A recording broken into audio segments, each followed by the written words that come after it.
Did you ever stop and wonder if you could be related to everyone with your last name? Just think if you're a Lincoln, how you'd be congratulated if Honest Abe were someone you could claim.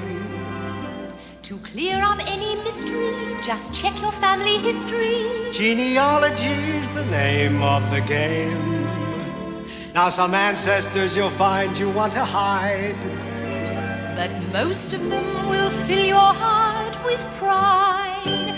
Oh, your family tree, your family tree. Check your genealogy, find who was who and how who came to be. On your family, family, family, family tree. Welcome, listeners. It's time for the Genealogy Radio Show. And this week's show is all about a newly published book by Dr. Michael J. Keane, From Leash to Kerry, which discusses the transplantation of the Seven Septs of Leash to Kerry when County Leash was largely taken over by English planters in the late 16th and 17th century. Our series this time is Series 5, Clans and Surnames, and this is episode 1. So it's very fitting that we should have such a title covering 7 surnames for you today. So welcome, Dr. Michael J. Keane. Yeah, good afternoon, Lorna. Nice to talk to you. Welcome to the Genealogy Show for the first time. I'm sure we'll be listening to you a few times. And just to ask you, first of all, a little bit about Michael. You're a recently retired economics lecturer from UCC, and you've been busy because you've been able to concentrate on genealogy and local history interests, and they stemmed from your interest to the Kerry McEvoy presence in your own family tree, which by coincidence coincided with a Leash McEvoy mother-in-law. So, Michael, tell us about yourself. Okay, Lorna. Well, the first thing I would say, and something I'm very proud of, Lorna, is that I come from County Kerry, from a place called Tarbert in North Kerry, just across the Shannon Estuary from your own county, in fact, Clare. And as I'm sure you know, Lorna, there's a car ferry that goes across from Tarbert, County Kerry, to Killimer in County Clare, which I'm sure you've been on yourself many times. Yes, and I pass it. We're not too far away from that here in lovely Kilkee, where Radio Corkabashkin is aired from. Yeah, so we're very close in that geographic sense, Lorna. Now, my career-wise, I was a lecturer in University College Cork for over 30 years as an economist, specialising really in agricultural economics, where I still do a little bit of work. But my hobby through life, I suppose, was local history and genealogy, but it's only since I retired that I've really had the time to take it very seriously. And that has indeed resulted in the book which I've now just published. And it's a wonderful book. I know because we heard something about it during the wonderful Ancestral Connection summer school at UCC. And it's From Leash to Kerry. So can you give us some background on can you tell us a little bit about the book, first of all? Yeah, okay, Lorna. It's a combination really of, I suppose, local history and genealogy in the sense of tracing surnames. The local history side of it stems from the fact that in County Leash, the 7 clans that were there through many, many centuries, always referred to as the 7 Septs of Leash. The names are Moores, Kellys, Lawlors, Dowlings, Deevies, sometimes referred to as Dees in Kerry, I suppose, and Deevies in Leash, Dorns and McEvoys, where their territory was invaded, I suppose, really, and eventually planted by the English in the second half of the 1500s. Many bloody battles ensued as they tried to retain their territory, but eventually, when their leader from the leading family, which were the O'Moores, Only Rory O'Moore, was slaughtered in 1600, they came to accept defeat. And after a lot of negotiation, they agreed that they would accept transplantation to Kerry. The agreement was signed by all the leaders of the Seven Septs in 1607, and the transplantation is believed to have commenced on Midsummer's Day in 1607. So it's a very long time ago.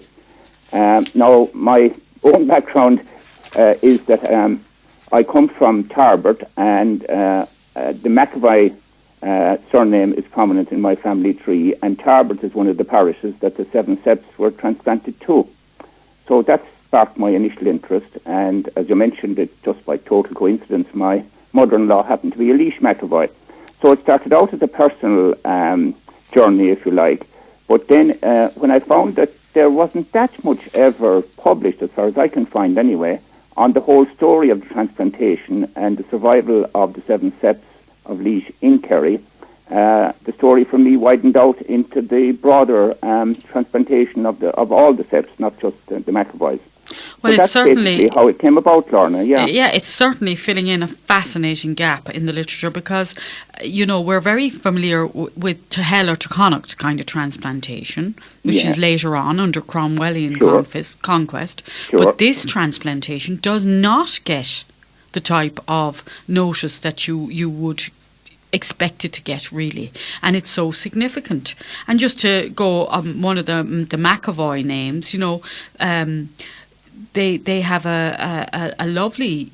They're formerly chiefs of the present barony of Leash in County Westmeath as well. So they settled in Leash and became lords of the territory, and comprising of the parishes of Mountrath and Raheen in County Leash. So I enjoy doing a little bit of research on them because there's a synonym of the McVeys and so on, an Oriel Sept. So it's really interesting how this surname, how it pervades and how important it is in this transplantation. But how was there land available in County Kerry for them to transplant to? Wouldn't the people who were living there want to keep their own lands? Absolutely. That's created major difficulties, obviously. But one has to go back into what happened in Kerry and Munster prior to the transplantation, because just like Leash, Kerry and Munster also experienced an absolutely horrific war in the late 1500s. That was the Elizabethan-Desmond War around 1580, in which Munster was absolutely devastated, I suppose really is the best way to describe it, losing, it's estimated, maybe 1/3 of its whole population. And that led to the plantation of Munster. And the plantation of Kerry became part of that. And what happened really then is that an extraordinary individual emerged whose name is Patrick Crosbie. And he was granted very extensive territories in Kerry, in North Kerry in particular, so as to bring about the transplantation. And that's in fact what he did. Now, one could write a book about Patrick Crosbie on his own because he led a very remarkable life. I hope you do, Michael. I'm not sure about that, Lorna. I have an extended chapter on his life in the book, and I feel that that's probably enough for the moment. But and that's very interesting to know. He was a very strange individual. Why was he a strange individual? Well, just a couple of things about him. Both he and his younger brother, for a start, were impostors. They acted as if they were from a Crosbie gentry family in Lancashire, when in fact, finally, I think historians more or less universally accept now, even though it was not accepted for a very long time, that in fact, in reality, they were McCrossans who were the bards to the O'Moores of Leash. And in fact, in their own family trees were O'Moores and O'Kellys themselves. But they seem to have got away with the new identity that they took on. In fact, the younger brother, John Crosbie, became the second Protestant bishop of Kerry and reigned there for about 20 years, 1601 to 1621. And they engineered this transplantation and were successful with it. And very large numbers, but uncertain numbers really, moved at that time from Leash to Kerry. That isn't to say that a lot of the clans or the septs remained in or around Leash as well. And the surnames, of course, are still very prominent in County Leash also. But substantial numbers did move to Kerry and settled there. They were under sentence of death if they returned to Leash, but in fact some did return, and there are records to show that when they did return they were duly slaughtered. Maybe not all, who we don't know anything about, but quite a lot of them were slaughtered. Oh, that's tough going. And what sources did you use to trace, these presence of Laois Septs in Kerry and vice versa when they went back to become maybe executed because they had returned to Leash? Yeah, well, I went through it more or less on a century-to-century basis from the 1600s onwards, Lorna. For the later centuries, the 19th, 20th centuries, we have, of course, collectively assembled records, such as the Griffith valuation around 1850 and the tithe allotment records, 1820s and 1830s. And, of course, we now have the wonderful censuses of 1901 and 1911. And to bring it right up to modern times, I actually used the Kerry electoral register, just the most recent one, and assembled the presence of the surnames from that. That was very clever and a very good idea. And for our genealogy enthusiasts and listeners, that's a very good methodology to use, and something that they could use for their own journeys as well. Absolutely, so excellent. Absolutely. The problem is that I suppose if it was 25 or 30 years ago, genealogists would maybe go to the telephone directory with most people on the directory, but with mobile phones now, the telephone directories have become very, very slim. So I thought that the electoral records were a very good source. Now, of course, they don't include everybody. Firstly, it's those who are registered, and secondly, it's those who are over 18. But one can extrapolate from those who are on the electoral register to the overall population. Well, that's fantastic. And how strong has the Laois Sept surname presence been? And these would be the 7 families we're talking about, the O'Devoys or the O'Dees and the O'Lawlers and the McEvoys, the Kellys, the O'Moores and so on. And how long, how strong is the Laois Sept surname in Kerry through the centuries? So, did they stay? Have you still got McEvoys in Kerry? Strong? Absolutely, yeah. All 7 are still present in Kerry, especially North Kerry, which is the area they were transplanted to. Fantastic. In fact, you might describe it as where the best land in Kerry was, because that's the land that Crosbie was granted. All 7 are present, and remarkably, all 7 are present to a very substantial extent in or around the very parishes that they were originally transplanted to.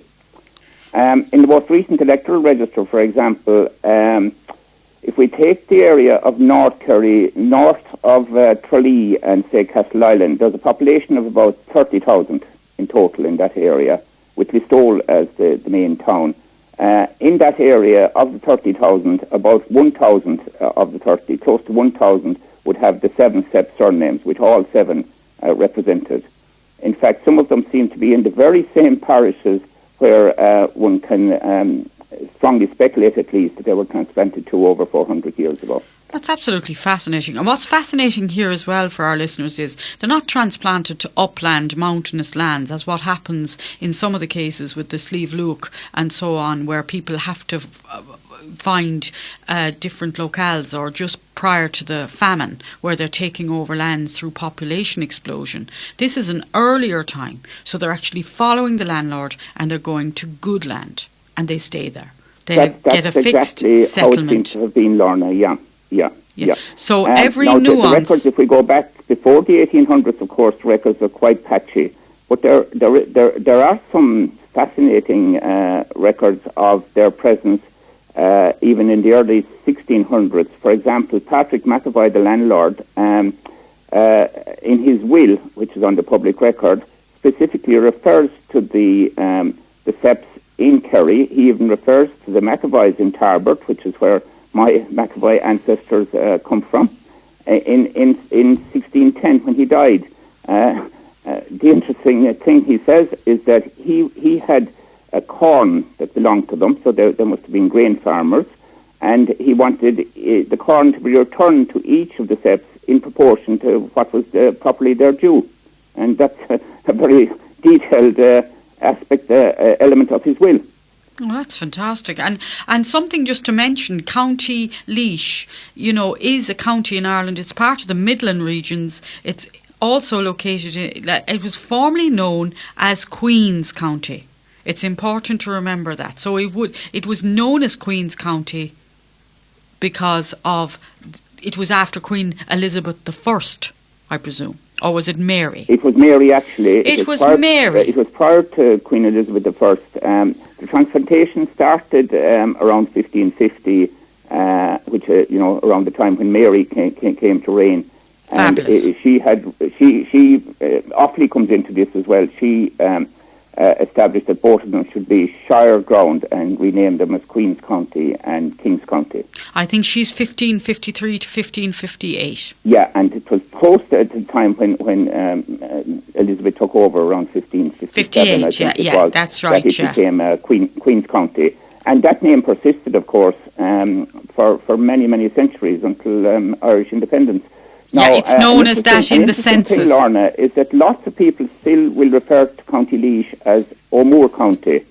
Okay. The O'Moores were the leading sept or clan, and that their headquarters, if you like, was at the Rock of Dunamace, which is a wonderful monument within County Leash. And even in GA matches, you will hear people referring to Leash football teams as players from the O'Moore County. And very synonymous with the Lawlors as well. And very synonymous with the Lawlors. The Lawlors are a fascinating aspect of all of this, in that the brother of Patrick Crosbie, his younger brother John, the second Protestant Bishop of Kerry, was actually married to Winifred or Una O'Lawler. And his see was in Ardfert, which is where the wonderful abbey lies. The Lawlors to the present day in Kerry are still situated very close to Ardfert and the parishes that immediately surround it. Oh, so that's absolutely brilliant. That's a good 400-year span. That's fantastic. Now, Michael, how can listeners get a copy of your wonderful book? Well, for a start, Lorna, I'll just mention that it's self-published. It's available in the local bookshops in both Kerry and Leash and one or two in the surrounding counties. But because it's self-published, it's really just available for myself, really, by contacting me through email. I have two email addresses. One is my UCC one, m.keane@ucc.ie, and that's Keane. And the other one is mjagkeane@gmail.com. That's mjagkeane@gmail.com. I'll also put a link on my website to this as well, giving information about the book as well, because I think it's really absolutely wonderful, that this type of publication has come out. I certainly know it's filling a gap. And Michael, thank you very much for your time today. And thank you very much indeed, Lorna. And we'll be seeing you soon. Well, hopefully we will, Lorna, yes. Thank you. Now, listeners, I just want to make a few announcements about the historical records which have gone online for the first time. On the National Archives website, the release consists of a wide range of documents, including original wills. So this is the National Archives of Ireland, and it's the family history website. Find My Past has announced this, that more than 3 million historic records have been released in association with the National Archives of Ireland and Family Search International. The release consists of a wide range of documents, including the original wills, lists of Catholics who swore loyalty to the Crown or converted to Protestantism, land valuation records, merchant navy crew lists, and the records date back to pre-famine Ireland, and they're completely free to search. It spans over 220 years of Irish history from 1701 to 1922, and the release comprises of the 4 highly valuable National Archives of Ireland collections: original will registers 1858 to 1920, the qualification and convert rolls 1701 to 1845, the valuation office books 1824 to 1856, and the Merchant Navy crew lists 1857 to 1922. Now, John Grenham wrote a very good blog on this, Punch Drunk, and it was excellent because he's right, we're spoiled for choice after the release of the Irish genealogy records last week as well. I don't think I've got any sleep for the last 3 weeks, to be honest about it. It's been all so great. So, Katrina Crowe, head of special projects at the National Archives of Ireland, said, quote, The National Archives has been to the forefront of genealogical democratisation, starting with the release, free to access, of the 1901 and 1911 census online, which is fantastic. We're one of the few countries that doesn't charge you for the census of 1901 and so on in 1911. And our Irish genealogy records are online, are absolutely fantastic. I'm absolutely thrilled with all these online digitisation sources. I want to make a little bit of an announcement about our Clans and Surnames series. We'll be focusing on place and space and surnames and wonderful publications. So if you have any interest in books being reviewed, if you're an author, please do contact me at admin@clansandsurnames.com. And that's where I'll put a link to the show podcast as well, because we're just rejuvenating the RCB website at the moment. So until that's fully in place, that's where they'll be. And we'll also be having a Clans and Surnames conference in Nina, May the 15th to the 19th. And we'll be having classes, workshops, seminars, so on. We have a call for papers at the moment, and that'll also be on the clansandsurnames.com website, where that's a work in progress at the moment. And please do contact me at admin@clansandsurnames.com if you have any queries on same. Today, thank you for listening. Next week, we'll be concentrating on some more fascinating Irish and Gaelic surnames. And thank you very much to Dr. Michael J. Keane today for his beautiful review of the book From Leash to Kerry, covering the 7 Septs of Leash. And I know it's just been a fascinating story to review. So until next week, thank you for listening.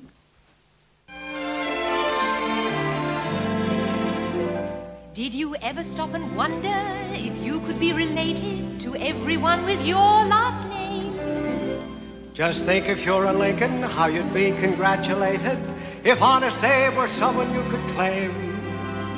To clear up any mystery, just check your family history. Genealogy's the name of the game.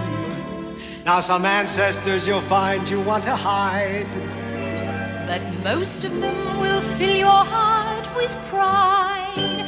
Oh, your family tree, your family tree. Check your genealogy, find who was who and how who came to be.